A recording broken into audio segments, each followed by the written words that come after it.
Good evening. The Dale fire victim has been identified. The 4-H fairgrounds are off limits to the public, and an inform you don't want to miss and your local stories, sports, and weather are all coming up here on the 18 WJTS News.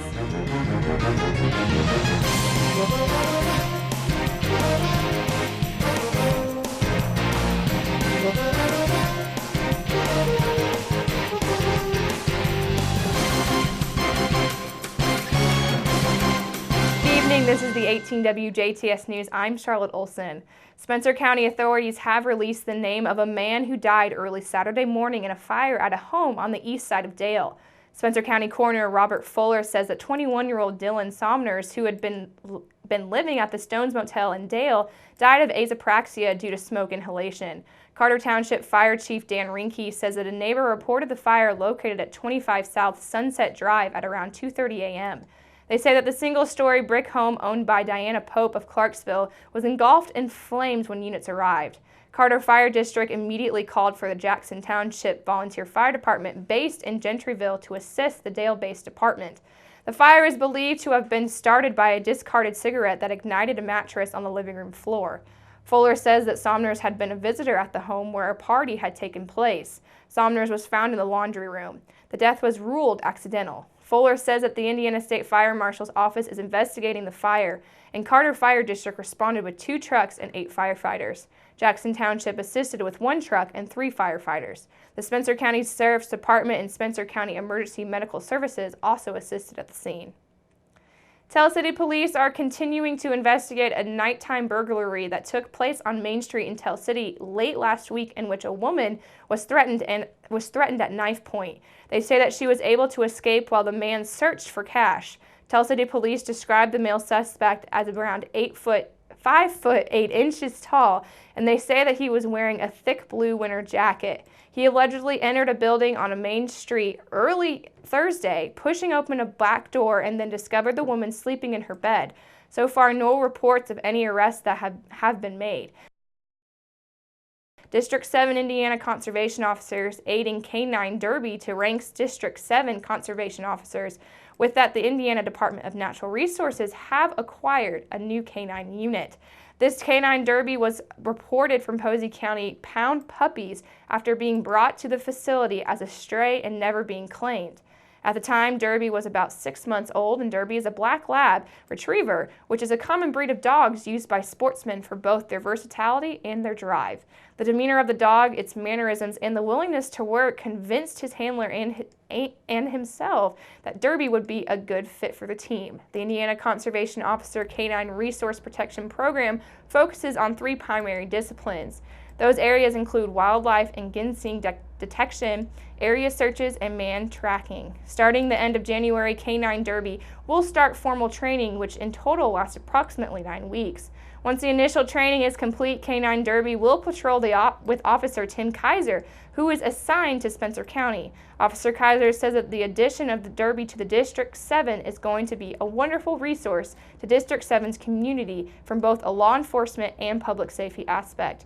He says that whether it is finding evidence or tracking down a murderer suspect, lost hunter, or missing child, Derby is going to provide a great service to the area. The Indiana Conservation Officer K-9 program is in the 19th year. During that time, the K-9 program has been utilized nearly 5,000 times and is responsible for approximately 1,300 arrests. Community members and officials are gathered at the annual legislative breakfast Saturday morning and hosted by the Jasper Chamber of Commerce at the CTIM building of the Vincennes University Jasper campus. Now, before any legislation reports took place, the officials from the command post team working on avian influenza issues in DuBois County addressed the public to provide an overview of what has been their experience with the situation. Director of Planning and Assessment for the Indiana Department of Homeland Security, Joe Romero, spoke regarding the challenges of the severe cold weather affecting the process of the bird depopulation method, since the equipment used depends on water and high temperatures so that the procedure is effective. According to officials, since the 16th of January, there has been no positive indication of birds infected by the illness. Romero assures that the challenges were possible to overcome by the collaborative work between officials and farmers. He also recognized the community and local representatives and officials. My team, the initial team that came in last week, has demobilized. A new team, an incident management team from District 1, Northwest Indiana, has come down to support the USDA and Unified Command, and it has truly been a unified command. And this is a new team. None of us had ever worked together before, and working with your community and how your community pulled together is absolutely incredible. And we were actually just discussing that earlier. It's we've been to our team, as well as the Northwest Indiana team, have been to Hurricane Sandy. We've been to other communities where that sense of community didn't exist. They didn't pull together like you did, and it becomes its own parallel disaster. And your quick action, the sense of community you had here already, really helped prevent a true disaster. And I know it's been a difficult week for everyone, especially for the farmers and the producers and their families and the community here. I know it affects everyone. I know people have been scared, but you need to understand that it was, your quick actions are really what saved the day. There were questions from the public on how local officials have done their part in helping with the avian influenza, and Romero says that the local agencies and officials have been responsive as volunteer firefighters who helped by taking water tankers out to support the depopulation operations and having retired fire chiefs that helped start the operations. As the main event of the legislative breakfast took place, District 63 State Representative Mike Braun of Jasper spoke on preparing for a long-term perspective to address unfinished plans such as an infrastructure. We'll need to lead if we ever want to see our bypass that we've talked about for so many years turn into something.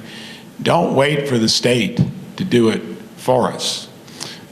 If we want to keep talking about it and wishing for it, kind of do what we've done in the past. And I think these two guys would agree as well that for any of the regional road projects, if you want to help yourself out particularly, we'll have to be engaged in our city governments and in our county government if we want to see that particular project that many of us are interested in, that I think would be the biggest thing that's happened to our county in terms of long-term economic growth that we've seen in our lifetime. Braun says that it's equally significant for local and city governments to be engaged in projects and to be carried out and enforced quick action in order to put road plans into place.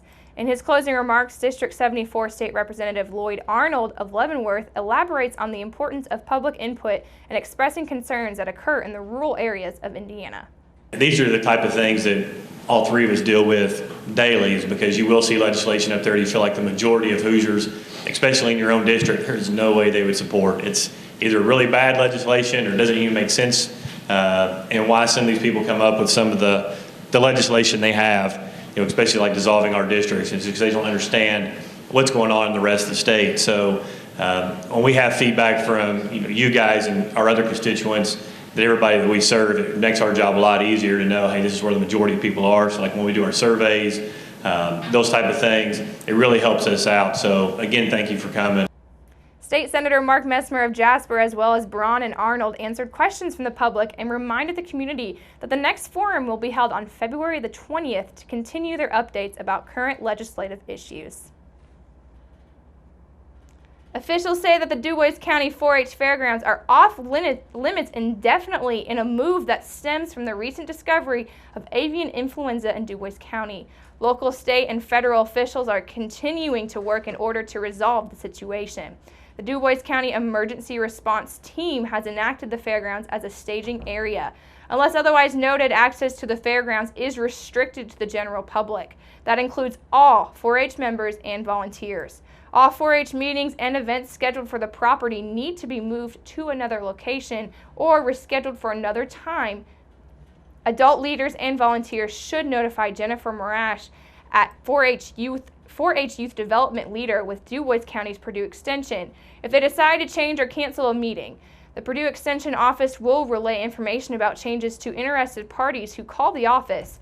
Monarch will continue to send updates about specific events to volunteers and members as needed. The Purdue Extension will notify the public when the restriction has been lifted.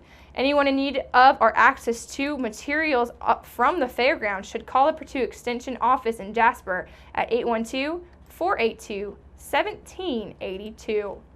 Keep it right here because up next we're going to take a look at your weather summary.